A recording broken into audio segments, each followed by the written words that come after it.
I wasn't supposed to notice her like that. At least, not while her husband's car sat between us, the hood open and the air thick with the smell of oil and late summer rain. She stood there in a light blouse, sleeves rolled just above her elbows, watching me work. Not impatient, just quietly present.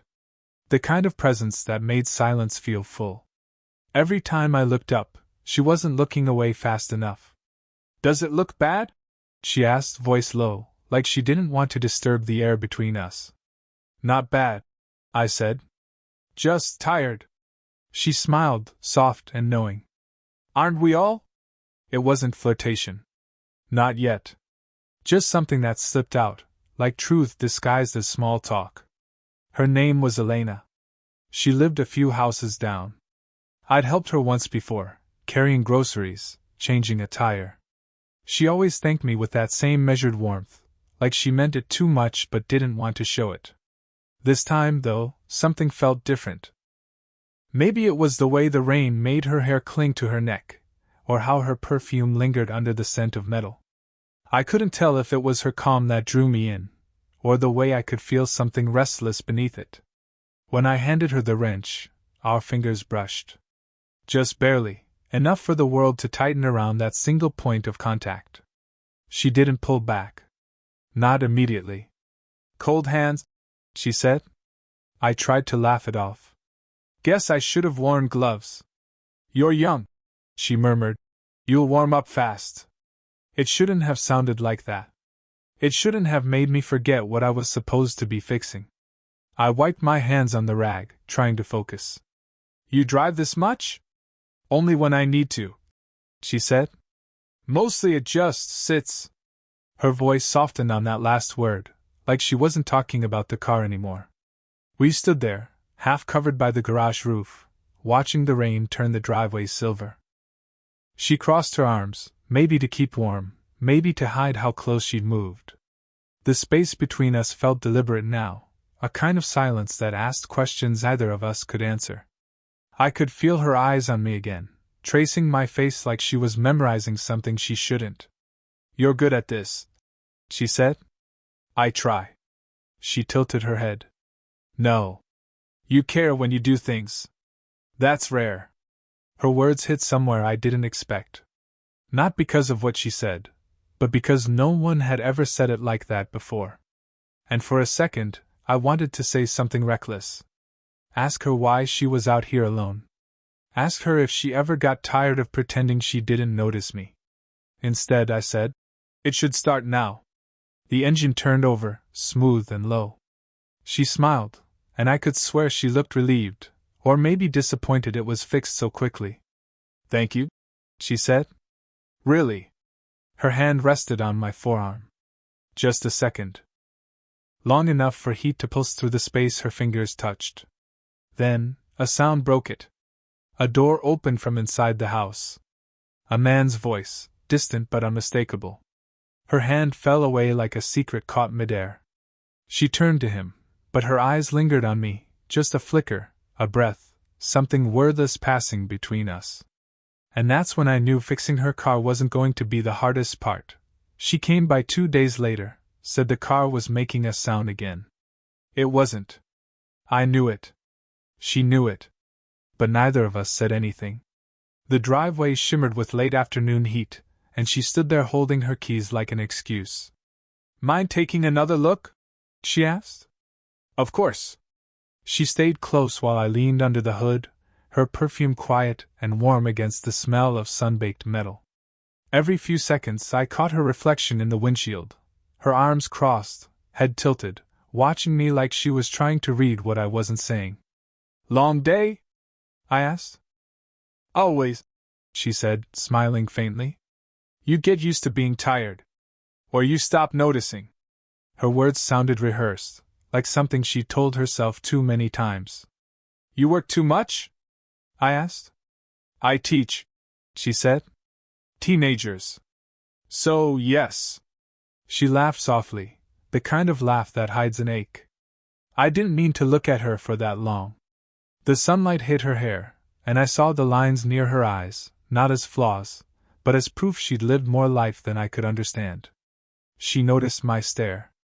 You're quiet, she said. Just listening, I answered. To what? I hesitated. To you. That earned me a pause, her lips parting slightly, as if the air between us had shifted. She looked away first, brushing a strand of hair behind her ear, but her hand trembled just enough for me to see. I shouldn't keep you, she said. You're not. The silence that followed wasn't awkward this time. It was heavy, the kind that fills in all the places words can't reach. She stepped closer, maybe to look at the engine, maybe for no reason at all. Her hand rested on my shoulder as she leaned in, her breath brushing against my neck as she spoke. I can't see what's wrong, she whispered. Neither could I. When she straightened, her hand stayed there, just long enough for my pulse to give me away. I looked at her, and for a heartbeat, it felt like we'd both stopped pretending. Then she drew back. You're too young to be this serious, she said, smiling again, but her voice cracked on young. I could have let her go then, let her walk back to her quiet house and the man who'd barely called her name last time. But something in her eyes held me still, something between apology and invitation. I don't think it's the car, I said softly. She froze. Her lips parted like she might deny it, then pressed together instead. No, she whispered.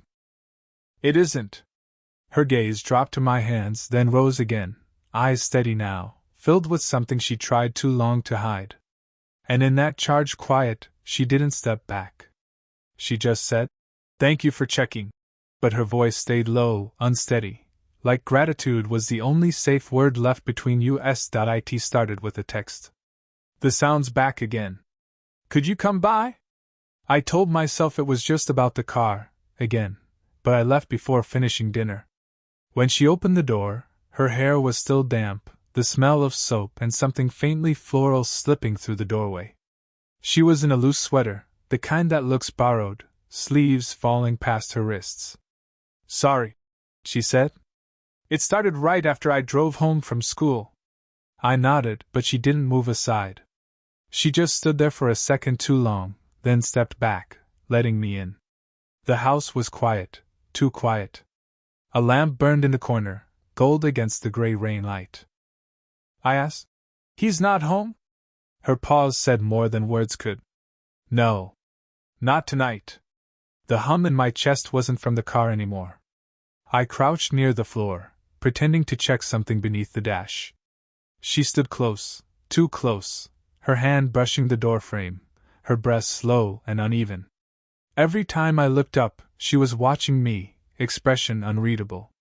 When I stood, we almost collided. The air between us changed, the kind of stillness that warns you not to move, because if you do, everything else will. Her eyes flicked to my mouth, then away. You should sit, I said, though I didn't know why. Maybe I should, she murmured but didn't move. There was thunder outside, faint, distant. I could hear it echo inside me. I don't think it's the car this time, I said softly. She exhaled through her nose, a half-smile trembling. I know. And for a second I thought that was it, that she'd step forward, that I'd forget every reason not to. Then a phone buzzed on the counter. Loud. Sharp. She jumped. I did too. The screen lit up, a man's name, and her whole body went still. She let it ring until it stopped. When she finally looked at me, her voice was quiet but strained. You should go. I didn't move. Elena, I said. It was the first time I'd said her name like that, soft, close, almost breaking. She closed her eyes for a moment. Don't. Her voice wasn't angry. It was pleading. I can't, I whispered. For a breath, neither of us said anything. Then she took a slow step forward, close enough that I could see the small scar near her lip, the faint tremor in her fingers. Her hand lifted, hovered near my face, then hesitated midair. And in that suspended second, the air cracked with what we weren't letting happen. Thunder rolled again. The lights flickered. Her hand fell away. You should really go, she said, almost to herself. I nodded, but neither of us moved. We just stood there in the half-dark, breathing the same air, not touching, not speaking, both caught between what we wanted and what we couldn't have. And somehow, that closeness felt even more dangerous than a kiss. The next time I saw her, she didn't call. I just found myself walking past her house like it was an accident I kept choosing. The garage light was on. She was there, sitting on the workbench, a cup of tea in her hand, legs crossed, staring at nothing. When she saw me, she didn't seem surprised. Just tired in a way that looked like waiting. "You keep showing up," she said softly. "You keep leaving the light on," I answered. She smiled at that barely. "Maybe I do." The air felt charged again, like the night had been holding its breath for us. I walked in, every step feeling too loud, too deliberate. "You shouldn't be here," she said, but her voice trembled, not with anger, but with something she couldn't name. "Then tell me to go." Her eyes lifted to mine. She didn't. For a long moment, we just stood there. Rain whispered against the metal roof. The smell of her tea mixed with the faint tang of engine oil. "I don't even know why She started, but stopped herself. "You do," I said. She shook her head, her hand pressing against her chest like she could quiet something inside it. "You're young. You don't understand what happens when people start to need something they shouldn't." I took a step closer. "Then explain it to me." Her breath caught. My voice was low now, not loud enough for distance. "Please," I said. "Tell me to stop thinking about you." Her eyes flickered, a flash of fear, or maybe recognition. "Don't do this." But I already was. I reached up, slow, careful, and brushed a loose strand of hair from her face. My fingertips grazed her temple, lingered longer than they should have. She didn't move. Her lips parted slightly, a breath escaping that sounded almost like my name. "Elena," I said, so quiet it barely existed. She whispered back. "You don't know what you're doing." "I do." She exhaled shakily, lowering her head until her forehead almost touched mine. Her voice trembled. "If someone saw us, no one will." Her hand came up, not to push me away, but to rest on my chest. I could feel the warmth of her palm through my shirt, the faint tremor of restraint. "I can't," she said again, but the word didn't sound like no. It sounded like please. And then, the sound of tires outside. Headlights flashing through the garage window. She froze. Her hand fell from my chest. I stepped back, breath uneven. "Elena," I said, voice barely holding. She didn't look at me. "Go," she whispered. "Before it looks like something it already is." The light outside moved closer, a door slammed. I hesitated 1 second too long, staring at her, at the way she stood there, unmoving, eyes bright and desperate. And in that second, I realized I'd already gone too far to turn back. I didn't see her for a week. The garage light stayed off. The curtains stayed drawn. I told myself to stop walking by, but my feet didn't listen. When I finally did see her again, it wasn't in her driveway. It was at the small grocery store near the edge of town, the kind of place that smelled like oranges and old wood. She was standing in the aisle, reading the back of a carton she wasn't really interested in. She looked up when she sensed me. "Hi," she said, and for a moment, everything that had almost happened between us hung heavy in that single syllable. "Hi." Her hand tightened around the carton. "You shouldn't, I wasn't following you," I said. It sounded defensive, too quick. She gave a small nod, but her eyes didn't soften. "I didn't think you were." Liar. We stood there, quiet except for the hum of the refrigerators. Then she took a slow breath. "He knows something." I froze. "What?" "My husband. He asked why the garage smelled like rain and coffee. Why there were 2 mugs in the sink." My pulse stumbled. "You told him." "I told him nothing," she cut in. "But he saw enough to start guessing." She set the carton down. Her hand brushed mine as she did, accidental, but electric. "You don't understand how quickly things can break," she whispered. "How easily people start to talk." "Let them," I said. Her eyes snapped to mine, a mix of shock, anger, and something dangerously close to desire. You think this is about gossip? You think this is romantic? Her voice cracked. She stepped closer, low enough that only I could hear her next words. He was my student once, she said. Before he became my husband. I thought I was older, wiser, careful. But it doesn't matter. It never matters. I didn't know what to say. Her confession hung in the air, sharp as glass. She looked at me like she hated herself for saying it. I promised I wouldn't make the same mistake twice. My chest tightened. You didn't, I said quietly. She shook her head. You're too young to know the difference. Then teach me, I said, the words out before I could stop them. Her breath caught. For a second, everything around us disappeared, the store, the lights, the quiet hum of the coolers. Just her eyes, shining with something between pain and want. She stepped past me, brushing against my arm, close enough for her scent to burn into me. You should go, she whispered, before I stop telling you to. I turned, but she didn't look back. She just stood there, both hands gripping the cart like it was the only thing keeping her from falling. And as I walked away, I realized she wasn't afraid of him finding out. She was afraid of herself.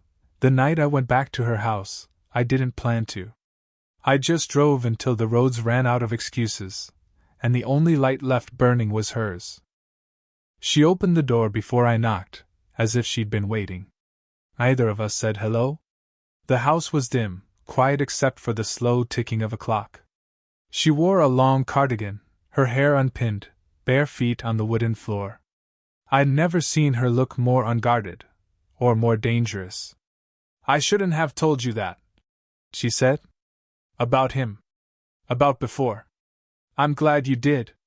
She shook her head. No, you don't get it. It wasn't confession. It was warning. I heard it both ways. A flicker crossed her face, anger or relief. You shouldn't be here. I know. Then why are you?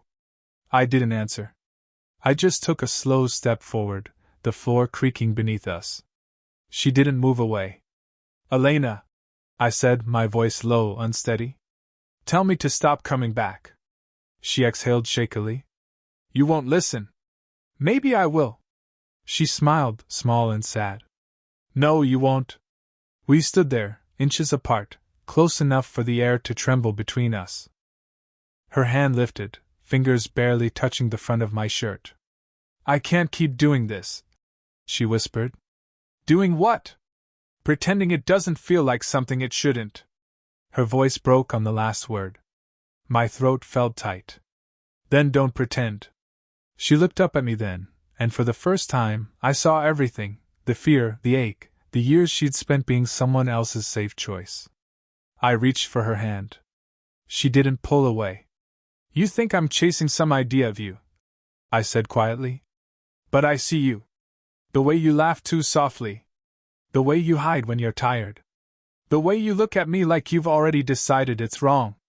Her fingers trembled in mine. And you think that makes it right? No, I said. It makes it real. Something in her broke then, or maybe it mended. She stepped closer, until her forehead brushed mine. Her breath was warm, shallow. This can't go anywhere, she murmured. I know. This will ruin things. I know. Her hand came up to my neck, thumb grazing the edge of my jaw. Then why does it still feel like I've been waiting for you? The words hung between us, fragile, final. I could have kissed her. The moment was right there, raw, breathing, alive. But I didn't. Instead, I pressed my forehead to hers and whispered, because maybe you have. Her eyes closed. Her lips hovered near mine, not a kiss, just the ghost of one. When she finally stepped back, her hands slid away slowly, like letting go of something she'd been holding for too long. And in that silence, we both knew what the choice had been. We hadn't crossed the line. But we'd erased the distance that it rained again a week later, the kind that blurs everything into a slow watercolor of gray. I found myself outside her house without meaning to, standing by the fence, watching the soft glow of her living room window. The door opened before I could decide what I was doing. She stepped out, umbrella in hand, sweater sleeves pushed to her elbows, hair tucked behind one ear.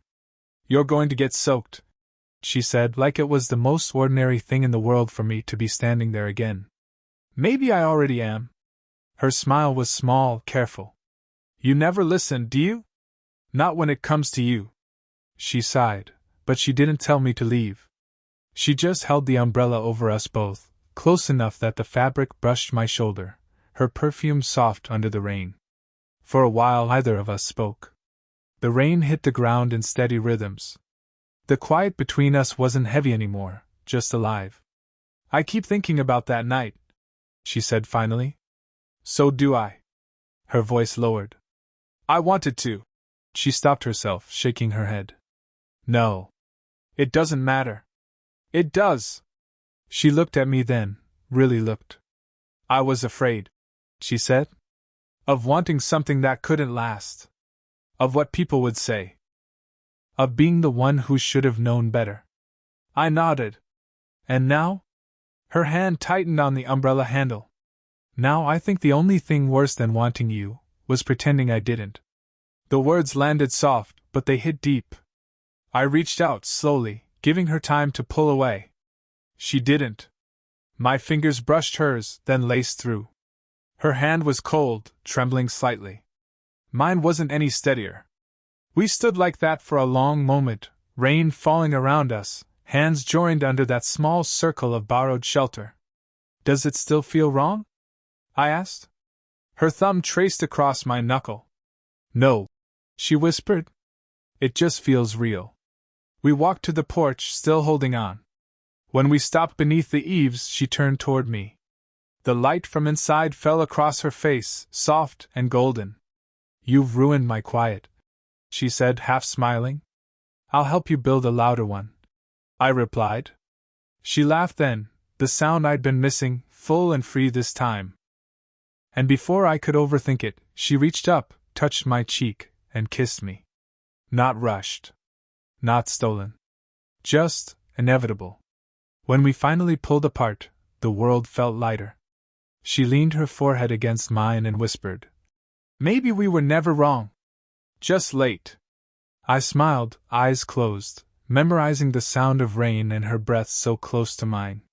And for once, there was nothing left to fix.